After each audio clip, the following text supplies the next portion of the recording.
যদিও রমজান মাস চলছে, রমজান মাসের সম্পর্কে আলোচনা করা উচিত, কিন্তু অবস্থার পরিপ্রেক্ষিতে অন্য বিষয়ে আলোচনা করছি। আজকে যে বিষয়টি আলোচনা করব সেটা হচ্ছে নারী ও পুরুষের সলাতের পার্থক্য।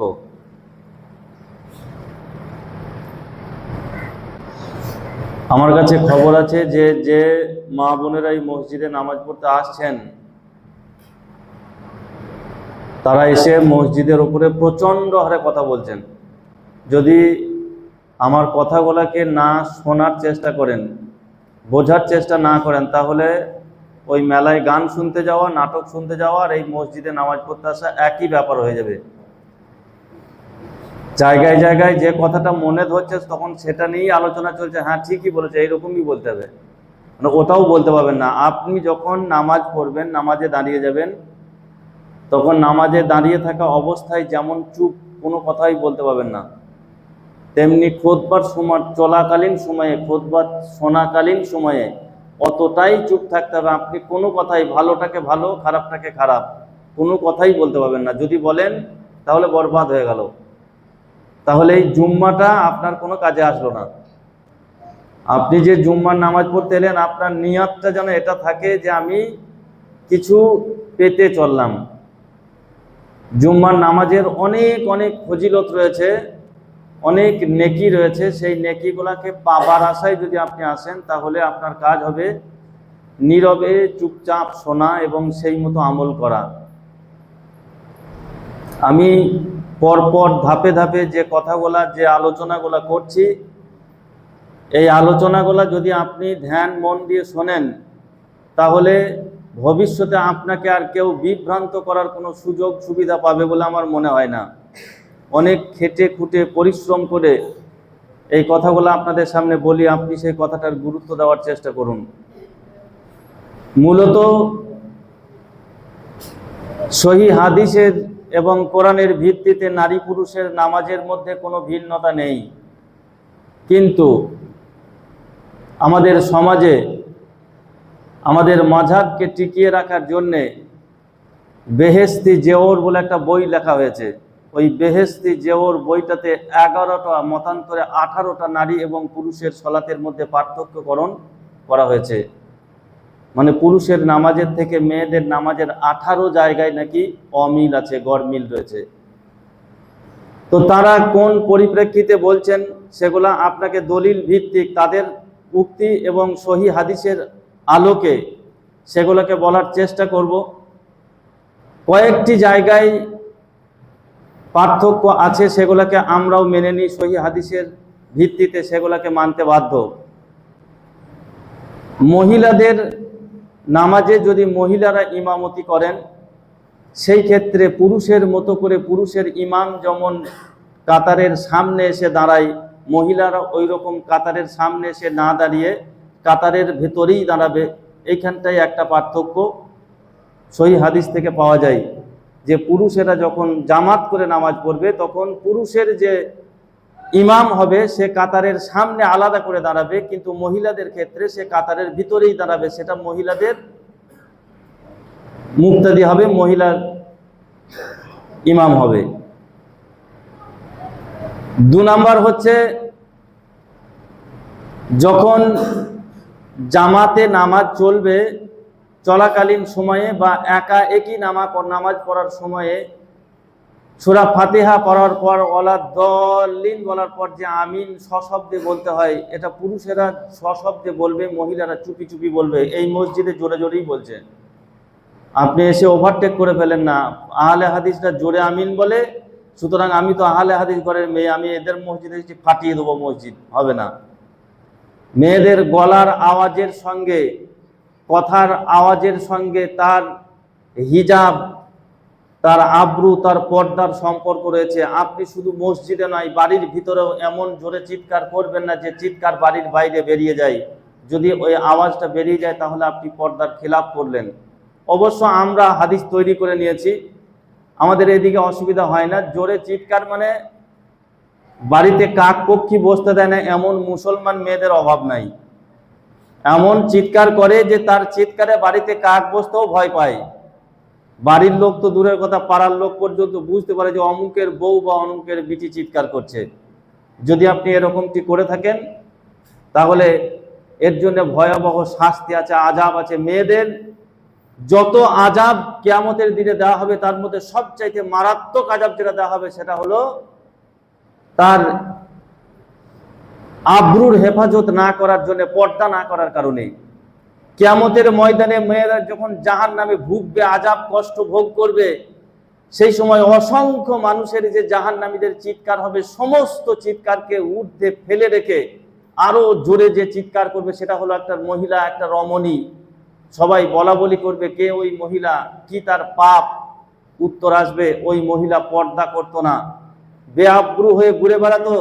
যতজন পুরুষ তার দিকে কামুক নজরে তাকিয়েছে ততগুলা বাচ্চা তার পেটে জন্ম নেবে, এবং জাহান্নামের ফেরেশতারা লোহার শিকল দিয়ে সেই বাচ্চাগুলোকে টেনে টেনে বের করবে, আর ওই মেয়েটা ওরকম চিৎকার করতে থাকবে। আপনি চিন্তা করুন তো, আপনার জীবনে, আপনার শরীরে যৌবন আসার পর থেকে বার্ধক্যে উপনীত হওয়া পর্যন্ত কতজন পুরুষের সামনে আপনি বেআব্রু হয়ে, বেপর্দা হয়ে ঘুরে বেরিয়েছেন।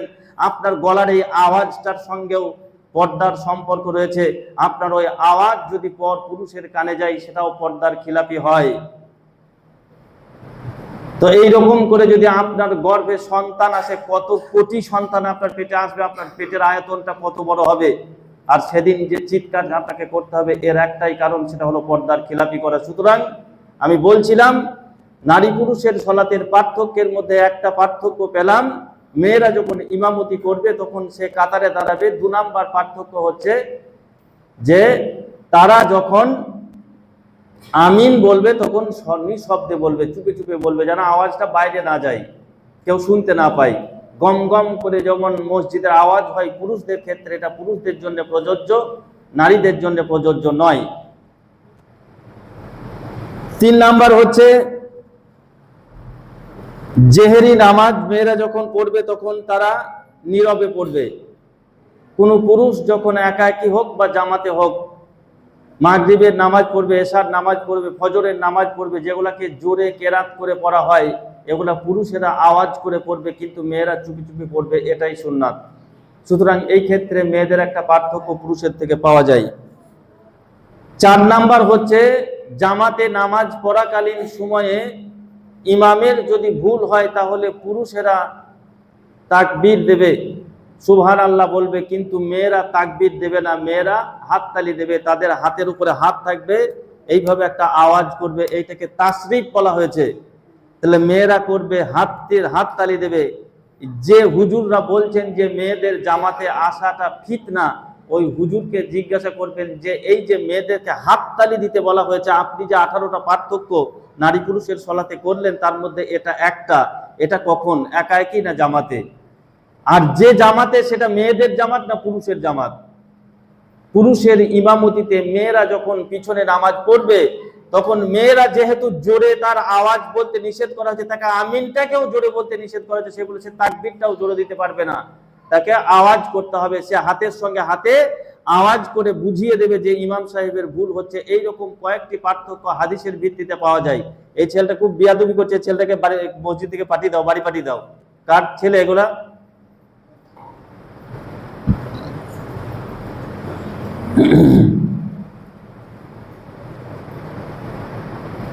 এরপরে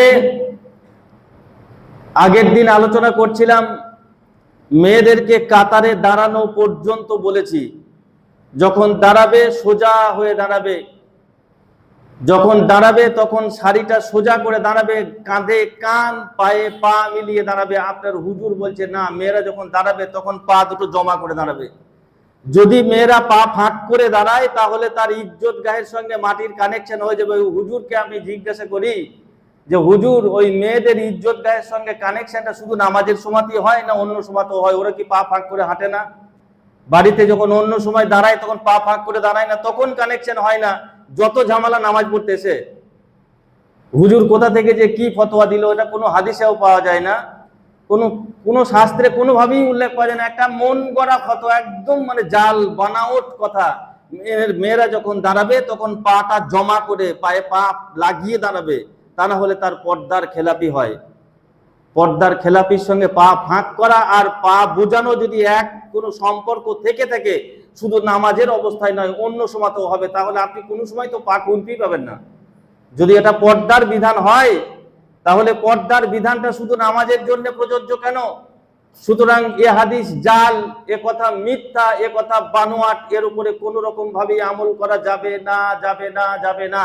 আপনি যখন নামাজে দাঁড়াবেন, কাতারে দাঁড়াবেন, পা ফাঁক করে দাঁড়াবেন, একজনের পায়ের সঙ্গে আরেকজনের পা লাগিয়ে দাঁড়াবেন, কাঁধে কাঁধ মিলিয়ে দাঁড়াবেন, আপনার শরীর বরাবর যতটা প্রয়োজন ততটা জায়গা নেবেন। পা ফাঁক করে দাঁড়ানো মানে সেই ব্যবহার করে দাঁড়ানো, যেটা আমাদের অনেকে দাঁড়াই, এটা নয়। কিন্তু আপনার পাটা ফাঁক থাকবে আপনার শরীরের বরাবর। আপনার পাশে যে লোকটা দাঁড়িয়ে থাকবে তার কাঁধের সঙ্গে কানটা মেলাবেন দুই পাশে, দেখবেন আপনার পাটা তত বেশি ফাঁক হচ্ছে না। আপনার পাটা অতটা ফাঁক হবে, দুজনের কাঁধের সঙ্গে কান মিলিয়ে যতটা জায়গা লাগে ওই পরিমাণ জায়গা। এটা নারী এবং পুরুষ উভয়েরই বিধান। নারী পুরুষ সবাই একইভাবে দাঁড়াবে। যদি সহি শুদ্ধভাবে আপনি হাদিসের উপরে আমল করতে চান তাহলে এইভাবেই দাঁড়াবেন।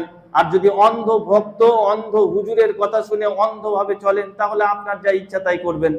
জোর করে তো কারোর উপরে কোনো কিছু চাপিয়ে দেওয়া যায় না। যেটা সহি সেটা আপনাকে বলছি। এ মর্মে কোনো হাদিস খুঁজে পাওয়া যায় না, সুতরাং কোনো হাদিস বলতে পারছি না। যে হুজুর আপনাকে বলছে পায়ে পা জমা করে দাঁড়াতে হবে, ও হুজুরের 14 গোষ্ঠীর ক্ষমতা না একটা হাদিস বলি। এ মর্মে যা বলবে তাটা বানাওয়াট কথা। দ্বিতীয়ত, এখন আপনি এবার নামাজে দাঁড়াবেন, আল্লাহু আকবার বলে তাকবীর দিয়ে দাঁড়াবেন। এই যে তাকবীর দিয়ে দাঁড়াবেন, এই ক্ষেত্রে হুজুরেরা পার্থক্য করেছে। ওই যে আপনাকে যে বইটার নাম বললাম, বেহেশতি জেওর, ওই বইয়ে যে 11টা মতান্তরে 18টা পার্থক্য করা হয়েছে, তার মধ্যে একটি হাদিস নিয়েছে ওয়াইল বিন হুজার রাদিয়াল্লাহু তাআলা আনহু থেকে বর্ণিত। তিনি নাকি বলেছেন যে আল্লাহ রসুল সাল্লাল্লাহু আলাইহি সাল্লাম বলেছেন, হে ওয়াইল বিন হুজার, তুমি যখন সালাত আদায় করবে, যখন তাকবীরে তাহারিমা বাঁধবে, তখন তোমার হাতটা কান পর্যন্ত ওঠাবে, আর মেয়েরা যখন নামাজ পড়বে তখন বুক পর্যন্ত ওঠাবে। এইটা নাকি হাদিস। এই হাদিসটা এসেছে তাবারানী মাজমাউল কাবির নামক গ্রন্থে, কিন্তু হাদিসটা জয়ীফ, সর্বসম্মতিক্রমে জয়ীফ। কোনো জয়ীফ হাদিসের উপরে আমল করা যাবে না, কোনো জাল হাদিসের উপরে আমল করা যাবে না, তাহলে আপনি বিভ্রান্ত হবেন। এই মর্মে সহি হাদিস আছে ওয়াইল বিন হুজারকে। ওয়াইল বিন হুজার হলেন ইয়ামানের বাদশাহ। নবী করিম সাল্লাল্লাহু আলাইহি ওয়াসাল্লামের জীবদ্দশায় নবীর হাতে হাত রেখে বাইয়াত করে তিনি ইসলাম গ্রহণ করেছিলেন, এবং নবীর সহচার্যে তিনি সরাসরি প্রত্যক্ষভাবে নবী সাল্লাল্লাহু আলাইহি সাল্লামের কাছে সালাত শিক্ষা করার জন্য 20 দিন তিনি নবী সাল্লাল্লাহু আলাইহি সাল্লামের কাছে অবস্থান করলেন। 20 দিন তিনি নামাজ শিক্ষা করার পরে ফিরে আসছেন। আসার পরে তিনি অনেক হাদিস বর্ণনা করেছেন। 98টা ওয়াইল বিন হুজার রাদিয়াল্লাহু তাআলা আনহু থেকে হাদিস বর্ণিত হয়েছে। কেউ কেউ বলেন 105টা হাদিস বর্ণিত হয়েছে। আপনি একটা হাদিস ঝেড়ে দিলেন আপনার মাযহাবকে টেকানোর জন্য, যে মেয়েরা হাত তুলবে বুক পর্যন্ত, পুরুষেরা তুলবে কান পর্যন্ত। অথচ এই হাদিসটার মর্মে ইমাম নাসিরউদ্দিন আলবানী সিলসিলা জয়ীফা হাদিসের মধ্যে 5500 নম্বর হাদিস তিনি বলছেন, এই হাদিসের যারা বর্ণনা করছে, এই হাদিসের বর্ণনাকারীদের মধ্যে মাইমুনা বিনতে হুজার এবং তার ফুফু উম্মে ইয়াহিয়া, এদের সম্পর্কে, এদের জীবনী সম্পর্কে কিছু জানা যায় না। তার মানে এদের জীবনী নাই, এটা বানাওয়াট কথা, এটা ঢুকিয়ে দেওয়া হয়েছে। এখান থেকে হাদিসটা জাল বলে প্রমাণিত হয়, হাদিসটা জয়ীফ বলে প্রমাণিত হয়। হাফেজ নুরউদ্দিন হাইসামি বলেন যে এই যে বর্ণনাকারীর কথা পেলাম, এই বর্ণনাকারীকে আমি চিনি না। আবার অ্যালার্জি রয়েছে যখন আমরা নাসিরউদ্দিন আলবানীর কথা বলি, বলে ও তো আহলে হাদিসের ইমাম, সুতরাং ওর ফতোয়া তো নেওয়া হবে না। ইমাম নাসিরউদ্দিন আলবানীর ফতোয়াকে গ্রহণ করতে আপনি চাই না, কিন্তু আপনি ইবনে হাজার আসকালানী, যাকে হানাফি বলেন, শাফিঈ বলেন, মালিকি বলেন, আহলে হাদিস বলেন, সমস্ত আলেমরা একমত যে এর ফতোয়া গ্রহণযোগ্য, একে নিতে হবে। সেই ইবনে হাজার আসকালানী বলেন ফাতহুল বারীর 738 নম্বর হাদিসে তিনি বলছেন যে ওয়াইল বিন হুজার রাদিয়াল্লাহু তাআলা থেকে বর্ণিত এই যে হাদিস রফুল ইয়াদাইন প্রসঙ্গে বর্ণিত হয়েছে, এখানে নারী এবং পুরুষের মধ্যে আলাদা পৃথক ভিন্ন রকমের কোনো মত প্রকাশ করা হয়নি। সুতরাং ভিন্ন মত মর্মে যে কথা যোগ করা হয়েছে হাদিসের সঙ্গে, এই হাদিসটা জাল, এই হাদিসটা জয়ীফ। সহিহ সূত্রে যে সকল হাদিস ওয়াইল বিন হুজার রাদিয়াল্লাহু তাআলা আনহু থেকে বর্ণিত হয়েছে, তার মধ্যে আবু দাউদ হাদিস নাম্বার 726 থেকে শুরু হয়েছে, 27, 28, 29, ওইখানে পরপর কয়েকটি হাদিস বর্ণিত হয়েছে। তার মধ্যে আবু দাউদের 726 নাম্বার হাদিসটা যদি আপনি পড়েন, পাঠ করেন, তাহলে অনেকটা ক্লিয়ার হয়ে যাবে ওয়াইল বিন হুজার নবী সাল্লাল্লাহু আলাইহি সাল্লামের সালাত সম্পর্কে কি বলছেন। এই হাদিসটা আরো আছে তিরমিজি 292 নাম্বার হাদিস, ইবনে মাজার 867 নাম্বার হাদিস, আহমদ শরীফে 319 নাম্বার হাদিস। এতগুলা 5টি হাদিসের গ্রন্থে বর্ণিত হয়েছে। আমি আবু দাউদের 726 নাম্বার হাদিস থেকে কোট করে বলছি। ওখানে ওয়াইল বিন হুজার বলছেন, ওয়ান ওয়াইল বিন হুজুরিন ক্বালা কুনতু লান জুরান্না ইলা সালাতি রাসূলুল্লাহি সাল্লাল্লাহু আলাইহি ওয়াসাল্লাম কাইফা ইউসাল্লি। ওয়াইল বিন হুজার রাদিয়াল্লাহু তাআলা আনহু বলেন, নিশ্চয় করে আমি রাসূলুল্লাহ সাল্লাল্লাহু আলাইহি ওয়াসাল্লামের সালাত তোমাদের সামনে বর্ণনা করব। কাইফা ইউসাল্লি, তিনি কেমন করে সালাত আদায় করতেন। আমি দীর্ঘ 20 দিন ধরে একটানা নবী সাল্লাল্লাহু আলাইহি সাল্লামের কাছে প্রত্যক্ষভাবে সরাসরি সালাত শিখে এলাম। এই সালাত কেমন ছিল, এই সালাতটা আমি তোমাদেরকে শেখাবো, বলবো। হাদিসটা সর্বসম্মতিক্রমে সহিহ। আপনার হুজুর যে হাদিসটাকে মহিলাদের বুক পর্যন্ত, ছেলেদের কান পর্যন্ত বলে চালিয়ে দিল, ওই হাদিসটা জয়ীফ। 3টি ইমামের মত থেকে বললাম হাদিসটা জয়ীফ, আর এই হাদিসটা সহিহ, সকলের মতে সহিহ। আপনি এবার জয়ীফ হাদিসটা মানবেন না সহিহ হাদিসটা মানবেন, সেটা আপনার ব্যাপার। জয়ীফ মানে দুর্বল, জয়ীফ মানে যেটা সব জায়গায় চালানো যায় না, যেটার উপরে আমল করলে আপনি বিভ্রান্ত হবেন। আর সহিহ মানে এটাই গ্রহণীয়, এর বিরুদ্ধে কোনো কথা চলে না। এই হাদিসে ওয়াইল বিন হুজার বলছেন, কাইফা ইউসাল্লি, রাসূলুল্লাহ সাল্লাল্লাহু আলাইহি সাল্লাম কিভাবে সালাত আদায় করতেন তিনি বর্ণনা করছেন। ক্বালা ফাকামা রাসূলুল্লাহ সাল্লাল্লাহু আলাইহি সাল্লাম ফাস্তাকবালাল কিবলাতা ফাকাব্বারা। তিনি বলছেন রাসূলুল্লাহ সাল্লাল্লাহু আলাইহি সাল্লাম যখন কিবলামুখী হয়ে দাঁড়াতেন, ফাকাব্বারা, তিনি তাকবীর দিতেন, ফারাফা ইয়াদাইহি, তখন তিনি হাত দুটোকে উত্তোলন করতেন, যেটাকে আমরা রফুল ইয়াদাইন বলি। আল্লাহ রাসূল সাল্লাল্লাহু আলাইহি সাল্লাম রফা ইয়াদাইহি, তখন রফুল ইয়াদাইন করতেন, হাত্তা হাযাতা উজুনাইহি, কান পর্যন্ত উত্তোলন করতেন, কান পর্যন্ত। এখানে কোনো নারীর জন্য নয়, কোনো পুরুষের জন্য নয়, নারী পুরুষের কোনো কথা উল্লেখ করা হয়নি। হুজুর এখানে নারীর জন্য আলাদা, পুরুষের জন্য আলাদা ভাগ করে দিল। তার ভাগ মনের, তার ইন্টেনশন, ইচ্ছাটা হচ্ছে নারী পুরুষের মধ্যে সালাতের পার্থক্য আছে, এটা আমাকে প্রমাণ করতে হবে। আপনি জোর করে প্রমাণ করলে তো হবে না। ওয়াইল বিন হুজার বলছেন, রাসূল সাল্লাল্লাহু আলাইহি সাল্লাম যে সালাত আমাকে শিখিয়েছেন, সেই সালাতে কান পর্যন্ত তিনি হাত তুলতে বললেন। এরপরে বলছেন, সুম্মা আখাযা শিমালাহু বিয়ামিনিহি, এরপর তিনি বাম হাতটাকে ডান হাত দিয়ে ধরতেন, বাম হাতের উপরে ডান হাতটাকে রাখতেন। ফালাম্মা আরাদা আন ইয়ারকা, অতঃপর তিনি যখন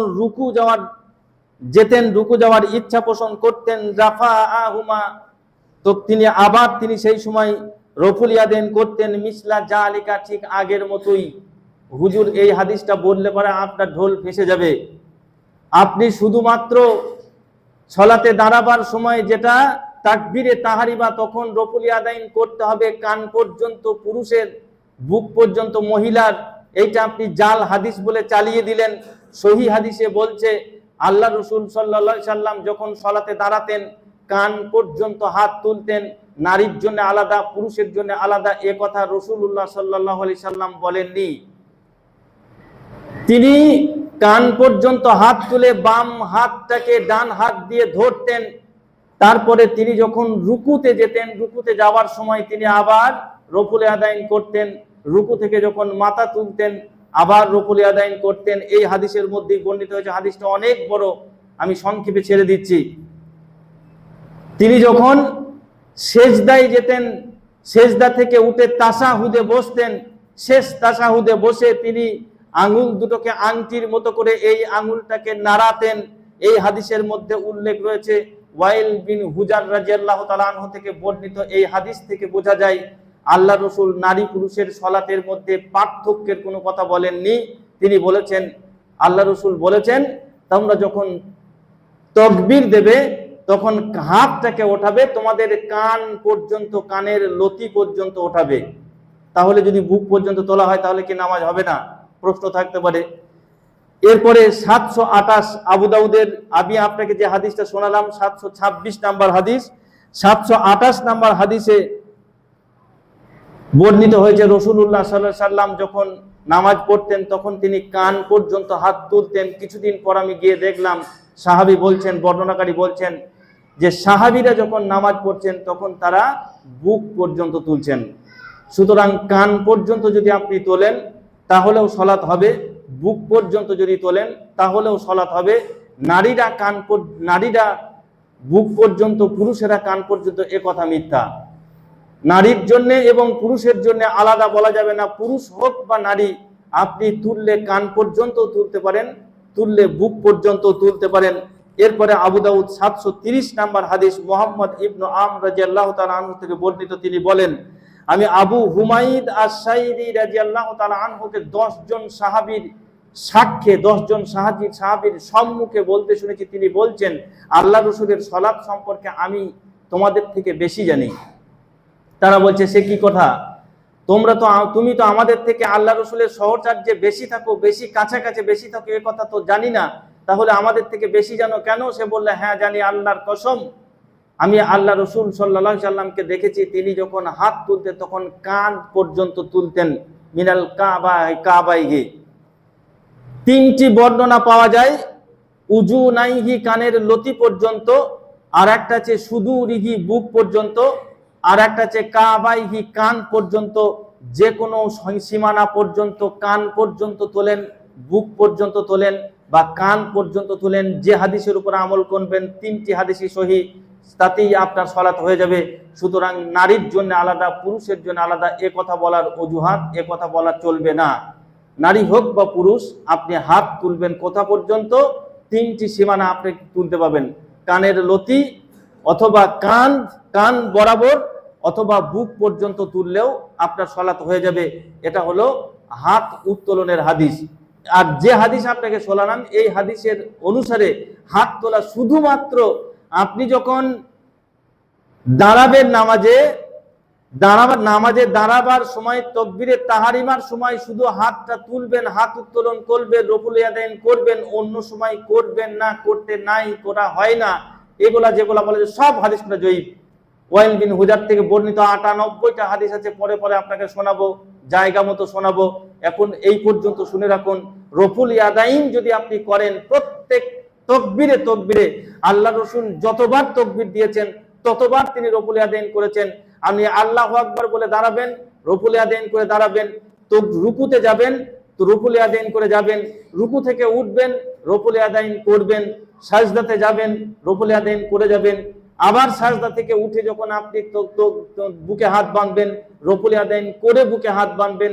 যদি বাঁধেন তাহলে 10 10 10 করে নেকি বাড়তে থাকবে, যদি না করেন তাহলে নেকি থেকে বঞ্চিত হবেন। রফুল ইয়াদাইন না করলে আপনার সালাত হবে না, এ কথা বলা যায় না। সুতরাং আপনার ইচ্ছা যদি থাকে, আপনার মন যদি থাকে যে আমি সালাতের মাধ্যমে নেকি অর্জন করতে চাই, আপনি এক ওয়াক্তের সালাতে যতবার রফুল ইয়াদাইন করলেন ততবার যদি 10 10 করে নেকি পান, এই নেকিটা যদি আপনার প্রয়োজন থাকে, নেকির কাঙাল যদি আপনি হন, নেকির আশায় যদি সালাত আদায় করেন, তাহলে রসুলের সহিহ হাদিস অনুপাতে, রসুলের সহিহ হাদিস মানতে গিয়ে আপনি রফুল ইয়াদাইন করবেন, তাতে আপনার নেকি বেশি হবে, কম হবে না। না করলে কিন্তু জয়ীফ হাদিসের উপর আমল করা হবে, সালাত হবে না, এরকম ফতোয়া কেউ দেয়নি। এরপরে দাঁড়াবার পরে আপনি রফুল ইয়াদাইন করে তাকবীরে তাহরিমা বলার পরে দাঁড়িয়ে গেলেন, দাঁড়াবার পরে এবার দুআয়ে সানা, আল্লাহুম্মা বাঈদ বাইনি ওয়া বাইনা খাতায়া, এই যে দোয়াটা আছে, দোয়াটা পাঠ করবেন। ইমামের সাথে হোক, একা একই হোক, জামাতে হোক, একা একই হোক, এরপরে সূরা ফাতিহা আপনি পাঠ করবেন। আপনাদের ওই যে 11টা পার্থক্য আছে, ওই 11টা পার্থক্যের মধ্যে এখানে একটা পার্থক্য করা হয়েছে। জামাতে যখন কেউ সালাত আদায় করবে তখন তাকে সূরা ফাতিহা পাঠ করতে হবে না। এই মর্মে যে যুক্তি ওরা পেশ করে, এই যুক্তিগুলা প্রত্যেকটা যুক্তি দুর্বল।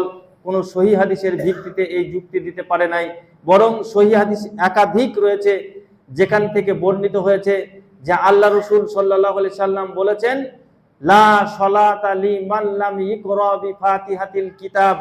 যদি কোনো নামাজে আপনি কোনো সলাতে যদি সূরা ফাতিহা না পড়েন তাহলে আপনার সলাত হয় নাই। সেটা জোহর হোক বা আসর, মাগরিব হোক বা এশা, একা হোক বা জামাতে, যে কোনো সালাতে আপনি যদি সূরা ফাতিহা না পাঠ করেন তাহলে আপনার সলাত হয় নাই। এখন আপনার হুজুর ফতোয়া দিচ্ছে, আপনার হুজুর আপনাকে বোঝাচ্ছে। আচ্ছা, আপনি মনে করুন আপনি একটু দেরিতে এলেন, তখন 1 রাকাত নামাজ হয়ে গেছে, তখন জামাতে রুকু চলছে, রুকুতে চলে গেছে ইমাম, আপনি এসে দাঁড়িয়ে গেলেন রুকুতে। রুকুতে গেলে তো রাকাত বর্ধিত হয়, তাহলে ওই রাকাতের সূরা ফাতিহা আপনার গেল কোথা? আপনার ওই রাকাতটা হলো কি করে? এগুলো তো পাকামি ফতোয়া। জামাতের খাতিরে রুকু পেলে রাকাত হয়ে যায়, সেই ক্ষেত্রে আপনি সূরা ফাতিহা পড়তে পেলেন না। আবার ওই হুজুরকে আপনি তাহলে জিজ্ঞাসা করুন, আপনি যখন 1 রাকাত ছুটে গেল, ছুটে যাওয়ার পরে তাশাহুদে গেলেন, 1 রাকাত পরে আপনি 1 রাকাতের পরে তাশাহুদ পড়লেন। আপনার যখন 2 রাকাত তখন জামাতে চলছে 3 রাকাত, আপনার যখন সালাম ফেরা হলো তখন তা আপনি 2টো তাশাহুদ পড়ে নিয়েছেন। একটা নামাজের তাশাহুদ পান কটা? 2টো। তা আপনি তো 3টে পড়লেন, তাহলে আপনার সালাত হলো কি করে? ওই যে ফতোয়া অনুসারে একই নামাজের 2টো তাশাহুদের জায়গায় 3টি তাশাহুদ পড়া যায়, সেই ফতোয়া অনুসারে আপনার যে রাকাতে সূরা ফাতিহা না পড়লে নামাজ হয় না, সেইখানেই আবার রুকু পেলে সূরা ফাতিহা না পড়লেও হয়ে যায়। যুক্তি দিয়ে এইরকম মারপেঁচ করে মানুষকে বিভ্রান্ত করা উচিত নয়। সূরা ফাতিহা আপনাকে পড়তেই হবে, একা একই হোক বা জামাতে হোক। ইমামের পিছনে পড়লেও আপনি সূরা ফাতিহা পড়বেন। সূরা ফাতিহা পড়ার পরে তার সঙ্গে একটা সূরা পড়বেন। প্রথম জোহর এবং আসর, এই যেগুলা আমরা চুপি চুপি পড়ি, সিররি নামাজ বলি, এই সিররি নামাজের ক্ষেত্রে প্রথম 2 রাকাতের ক্ষেত্রে সূরা ফাতিহার সঙ্গে একটা করে সূরা পাঠ যোগ করতে হবে এবং শেষের 2 রাকাতে শুরু সূরা ফাতিহা পাঠ করতে হবে। যদি আপনি শেষের 2 রাকাতেও সূরা ফাতিহা যোগ করেন তাতে অসুবিধা নাই, নামাজ হবে। তবে প্রথম 2 রাকাতে সূরা ফাতিহা পড়ার পরে আপনাকে তার সঙ্গে একটা সূরা পেশ করতে হবে। হাদিস ইবনু মাজাহ 843 নম্বর হাদিস, সহিহ মুসলিম 451 নম্বর হাদিস, জাবের রাদিয়াল্লাহু তাআলা আনহু থেকে বর্ণিত। তিনি বলেন, জোহর ও আসরের সালাতের প্রথম 2 রাকাতে ইমামের পিছনে সূরা ফাতিহা ও অন্যান্য সূরা এবং শেষ 2 রাকাতে কেবল সূরা ফাতিহা পাঠ করতাম। হাদিস সহিহ মুসলিমের হাদিস। সুতরাং ইমামের পিছনে সূরা ফাতিহা পেশ করতে হয়। ইমামের পিছনে সূরা পেশ করেছেন, সূরা ফাতিহা পাঠ করেছেন, এটা সাহাবী থেকে বর্ণিত, সহিহ মুসলিমের হাদিস। যদি এই হাদিসের ভিত্তিতে আপনি আমল করতে চান তাহলে সূরা ফাতিহা পড়তে হবে। ইমাম, এবার আবু হানিফার মতে ইমামের পিছনে যখন পড়বেন তখন সূরা ফাতিহা পড়তে হয় না। এখন আপনি চিন্তা করুন, ইমাম আবু হানিফাকে সম্মান বেশি দেবেন নাকি মুহাম্মদ সাল্লাল্লাহু আলাইহি সাল্লামকে সম্মান বেশি দেবেন? মুহাম্মদ সাল্লাল্লাহু আলাইহি সাল্লাম বলছেন ইমামের পিছনে সূরা ফাতিহা পড়তে হবে। যদি সূরা ফাতিহা না পাঠ করা হয় তাহলে সালাত হবে না। মুহাম্মদ সাল্লাল্লাহু আলাইহি সাল্লামকে বাদ দিয়ে যত বড়ই ইমাম হোক না কেন, যত বড়ই যা কিছু হোক না কেন, তার ফতোয়াকে দেওয়ালে ছুঁড়ে মারতে হবে। ইমাম আবু হানিফা ওই কথাটাই বলে গেছেন, আমার কথার সঙ্গে কোনো হাদিসের যদি মিল না হয় আমার কথাকে তোমরা দেওয়ালে ছুঁড়ে মারবে। ইমাম আবু হানিফার ফতোয়া এখানে হাদিসের সঙ্গে মিল হচ্ছে না। অতএব ইমাম হানিফার কথাকে, আপনি যদি হানাফি মাযহাবের হন, ইমাম আবু হানিফাকে আপনি যদি সম্মান দেন, তাকে যদি মান্য করেন, তাহলে তার এই শেষ উক্তিটাকে মান্য করেন। আমার কথার সঙ্গে হাদিসের কথার যদি মিল না হয় তাহলে আমার কথাকে বাদ দিও। ইমাম আবু হানিফার এই কথাকে এখানে বাদ দিতে হবে, দিয়ে আপনাকে ইমামের পিছনে সূরা ফাতিহা পড়তে হবে। এর পরবর্তী আলোচনা আগামী সপ্তাহে ইনশাআল্লাহ। এরপর থেকে বলতে বলতে যাব একদম সালাম ফিরা পর্যন্ত। যেরকম বলছি, যেগুলা বলছি প্রত্যেকটা হাদিসের ভিত্তিতে, দলিলের ভিত্তিতে বলছি। আল্লাহ আপনাদেরকে সহি বোঝ দান করুন এবং সেইভাবে সেই মতো আমল করার তৌফিক দান করুন। আল্লাহুম্মা আমিন।